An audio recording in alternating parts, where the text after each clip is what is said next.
সরকার উৎখাতের একটি ষড়যন্ত্র নস্যাৎ করার দাবি করেছে ইউক্রেন এবং এই ষড়যন্ত্রের পেছনে রাশিয়ার হাত থাকতে পারে বলে মনে করছেন দেশটির নিরাপত্তা কর্মকর্তারা। গত সোমবার তারা জানান এই ষড়যন্ত্রের পেছনে রাশিয়ার হাত থাকতে পারে। টেলিগ্রামে দেয়া এক পোস্টে ইউক্রেনের নিরাপত্তা সংস্থা SBU দাবি করেছে অভ্যুত্থান আয়োজকেরা গত 30 জুন কিয়েভে বড় আকারে দাঙ্গা বাঁধানোর পরিকল্পনা করেছিলেন।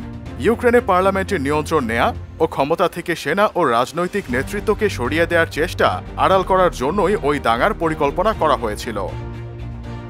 এই ষড়যন্ত্রের পেছনে রাশিয়ার কোনো হাত আছে কিনা তা এখনো স্পষ্ট নয়, তবে SBU বলছে তারা সন্দেহভাজন 4 জনকে শনাক্ত করেছে, যার মধ্যে 2 জন তাদের হেফাজতে রয়েছেন।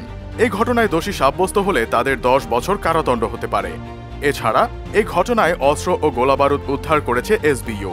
একই সঙ্গে মোবাইল, কম্পিউটার সহ অন্য রেকর্ড তাদের হাতে রয়েছে, যা অপরাধ কার্যক্রমের প্রমাণ হিসেবে ব্যবহার করা হতে পারে।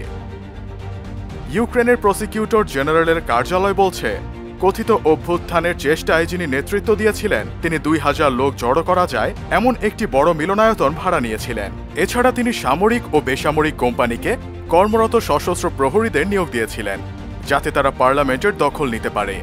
SBU জানিয়েছে অপরাধ কার্যক্রম বাস্তবায়ন করতে মূল সংগঠক বেশ কয়েকজন সহযোগীকে নিয়োগ করেছিল। কিয়েভ, নিপ্রো ও অন্যান্য অঞ্চলের লোকজনকে এই কাজে যুক্ত করা হয়েছিল। পশ্চিমা অস্ত্র নির্ভরশীলতা, যুদ্ধক্ষেত্রে সেনা ও গোলাবারুদ ঘাটতিতে অনেকটাই পিছিয়ে পড়েছে ইউক্রেন। সম্প্রতি এই সুযোগ কাজে লাগিয়ে ইউক্রেনের রাশিয়া যখন ধীরে ধীরে এগোচ্ছে তখনই অভ্যুত্থান ষড়যন্ত্রের বিষয়টি সামনে এলো। এদিকে গত শনিবার ইউক্রেনের দক্ষিণাঞ্চলীয় শহর ভিলনিয়ান্সকে রুশ ক্ষেপণাস্ত্র হামলায় 3 শিশুসহ 7 জন নিহত হয়েছে। এই পরিস্থিতিতে ইউক্রেনের প্রেসিডেন্ট ভলোদিমির জেলেনস্কিকে দূরপাল্লার ক্ষেপণাস্ত্র পাঠানোর জন্য পশ্চিমা মিত্রদের আহ্বান জানিয়েছেন।